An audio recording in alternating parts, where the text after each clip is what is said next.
Hey, welcome back to Cadillac Coachworks. It's actually springtime, a little warmer. It's awesome, right? So today I'm going to, well, not today, but the next couple days, I'm going to show you replacement and the right way to do a water pump replacement on a Cadillac 390. This is a 1961. This actually was one of my original Cadillacs that I sold to a friend, and she's a gorgeous car. I did a ton of work to this thing. So let me show you what we're going to do here, and yeah. Okay, so I had pulled this whole entire drivetrain out of this vehicle and repainted everything and replaced who knows how much stuff. And this was, man, 10 years ago or something like that. But yeah, so the water pump has finally caught its demise. But also what we're going to do here is replace this power steering line, and it's seeping. It's a little wet right here. Now I had to have this made, so you know, 10 years ago when I did this, replacement parts weren't that easy to find. So this was actually made by a hydraulic shop in Long Beach years and years ago. But this is an AC car, so we're gonna have to take that heavy ass son of a bitch off and remove the fan shroud, because AC car. And I'm going to take off this line. That's the first thing I'm going to do. So let me show you the handy dandy tool that really helps with this. Okay, so these little guys right here come in real handy. You know, just put it on your wrench right here and then try to get. That's the only downfall, is when you lose the damn thing. Give me a minute here. Okay, we're back. All right. Oh, you son of a bitch, really, again? Okay, back again. So, yeah, wobble sockets don't, or wobble extensions don't really help. So, let's get in here. Get out of the way, you wires. Come on. Here we go. So let's see how tight this thing is. Man, what a son of a bitch, huh? Okay. Alright, maybe try from the top.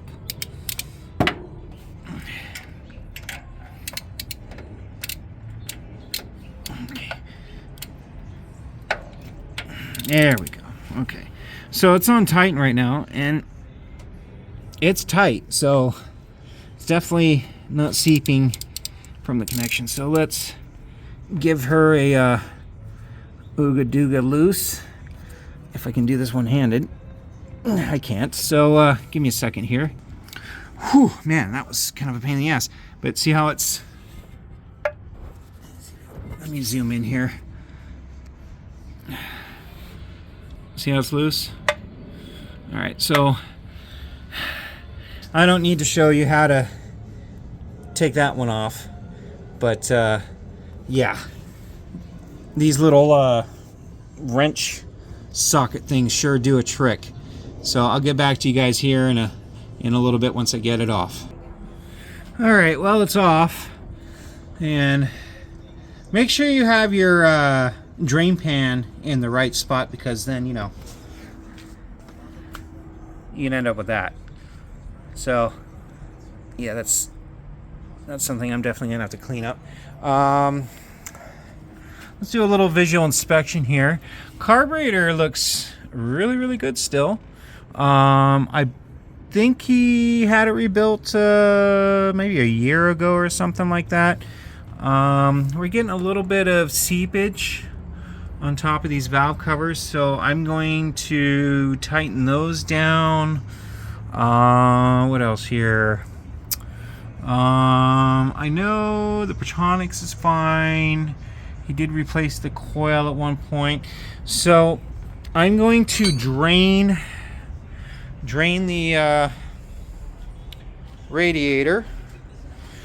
It's not hot, so just take a look here and see how full it is. Okay, it's at the right spot. That's good. But we still have to loosen power steering pump, alternator, get this off. Luckily there's no Freon on the system, so I can just disconnect it in the back over here and just take her right off. What else here? Yeah, I can't remember. That's not a clutch fan, that sucks. Yeah, that's right, he did replace the fan with, I believe, a flex fan. And oh, we still got my Jameson bottle for the overflow. That's cool. So yeah, but let's just do a quick walk around on this vehicle. I don't have the keys on me, so you know I can't open the doors because there's no handles. Okay, so we can't open that, right? But if you look at this color, it looks kind of glossy, but it's not. It's a color or a sheen that I came up with that's basically like a semi-gloss. So it shows shiny during the day, but at nighttime it looks a little flat. It does have, you know, orange peel and stuff on it, but whatever. And you know, here's his sticker because he does do gas and glaze, and I have posted, I think, one episode where I went there with the 52, but I did do this as a custom touch too. 59 bullets, but cut down an inch, so they sit there a little more recessed, and there's actually a space between the crown and the taillights. They look really fantastic. So this is a 60 special Fleetwood. We've got 8 power windows, so even these guys are power, which is pretty cool. I did take the paint off of these, polish these, added these little bullet guys right here. I think these are American Classic white walls, if I do believe so. This grille, if you're wondering why it's so shiny, which is kind of unheard of for a car this old, I got that years ago out of a garage, and it was basically only 10 years old and sitting in a garage, and then I got it and put it on. You can see the difference. She needs a little cleaning, but the sheen difference. See, this is original and this is a little shinier. Oh, she's bleeding still. She's still bleeding. Ah, the mark of excellence right here. She did have a cracked window, and that was actually my fault. The felt was worn out here, and it was wiggling, and I, like a dumbass when I was a kid, I used to, you know, open and close this door. Now, I say 10 years ago, but shit, I think maybe 20 years ago I picked up this car. Yeah, I think it was like 20 years ago. I can't even remember. This has been a problem that was fixed, but obviously not fixed enough. That's coming back. This was all repaired at one point, and then the Bondo is starting to crack up a little bit. But I mean, for down here where they rust, 61 and 62 just rust here all the time. And this was all lifting up. Took this off, cleaned it up, all that fun stuff. But yeah, so the next fun time is, I guess, getting those belts loose, which, you know, that's not a hard time, but it's getting this fan shroud off. So there's 2 bolts down in there, and what I usually do is I take these brackets off completely, and this has to be painted anyway, so I'm gonna just paint it. You know, take your hoses off, well, drain the system, take the hoses off, and then you undo the top brackets, and this will fall back just a little bit. And if you have a few sockets or one long socket, you can get down in there with a 3/8 and loosen them up. And then this will slide back over this way, and then you can get the fan off. And then once you get the fan off, you can take this out. And then you have all the access for the water pump, which, yeah, super fun, happy time. All right, you guys. So I will get to that point and I will get back to you. All right, so yeah, line's off. We got the compressor off. Now, I didn't want to clip this wire. The plug has been replaced with like heat shrink and a butt connector, so yeah, I'm just going to leave that. One thing I want to mention, mark your belts, people. You know, just a little blue tape. You got PS, well, it's upside down, but power steering and alternator. And then if you had a compressor, you would put compressor. So, next thing I have to tackle is getting this huge bracket off. Completely forgot about that when I did this. It sucks on the AC cars. You can't even take this valve cover off unless you take like this bracket off as well, and that goes all the way down, bolted into the head. So, wish me luck. I'm gonna start draining the radiator, and you have to drain the radiator on these because once you take this water pump out or take the lower hose off, it's just gonna all come out. It's all coming out. And if you are price conscious wise, I guess, get yourself a nice clean drain pan, or clean one very, very well, and drain all your coolant into it. That way you can reuse it. There's no need to spend $50 when you don't need to if your coolant is good. So I'll get back to you once I have that bracket off, and probably this guy. So, and maybe the top hose. I remember adding these clamps. These are from what was it,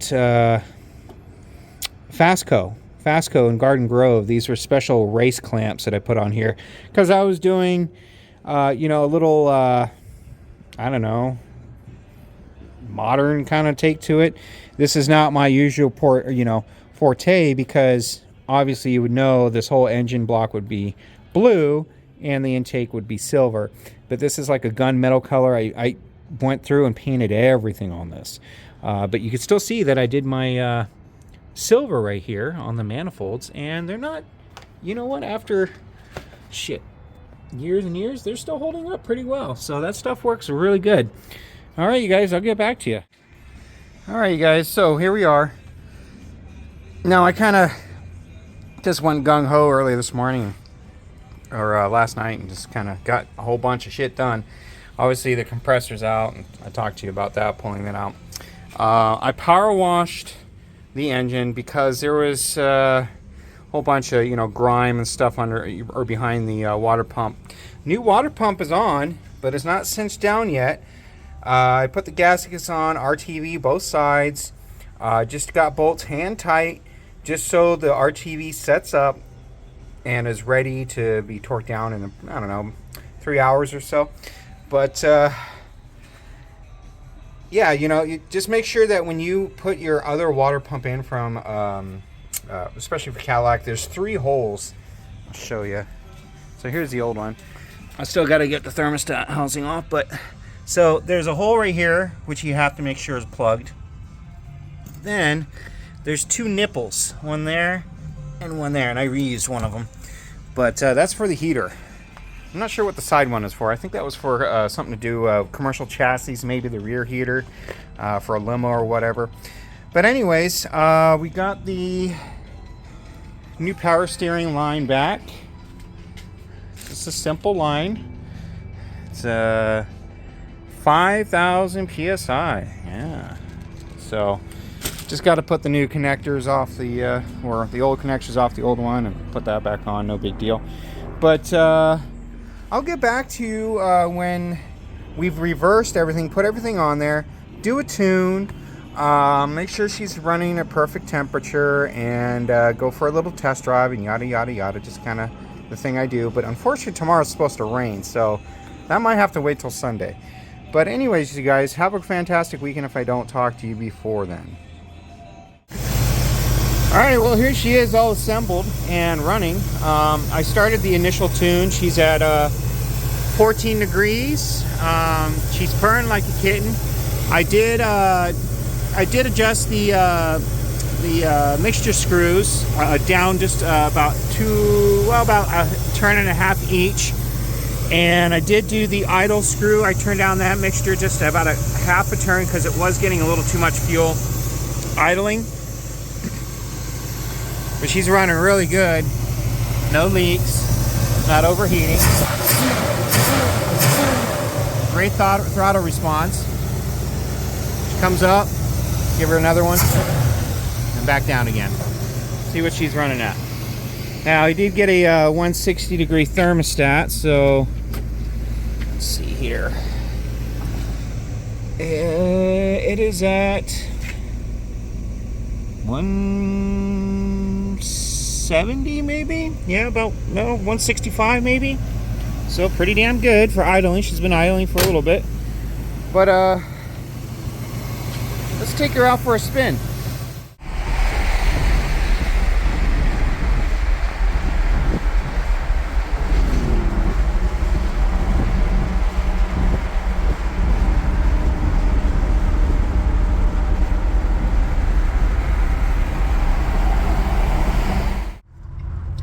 Well, that was a successful test drive. Went down to Irwindale Speedway, where they do moon eyes and all that stuff. Cruising about, according to GPS, 75, about that, 70, 75. It's really good to take a trip down memory lane because, you know, like I said, this was my first, second old Cadillac, but first real old Cadillac I did a lot of work to. My first Cadillac was a 75 Coupe de Ville that I bought for 80 bucks or something like that. And I didn't really do much to it. I was a kid. I just drove it around for a little bit, but ended up selling it for a lot more than what I paid for it. But yeah, it's nice to hop in this old girl and just kind of remember why I did buy her and why I did so much work to her. But she is driving fantastic. So today is Sunday. Next weekend is Easter Sunday, or Easter weekend. So you guys have a fantastic week, and thanks for watching it. I know this one's not going to get a whole bunch of views like my other ones, but I needed to post it, you know what I mean? So, yeah, you guys have a fantastic weekend. You be safe.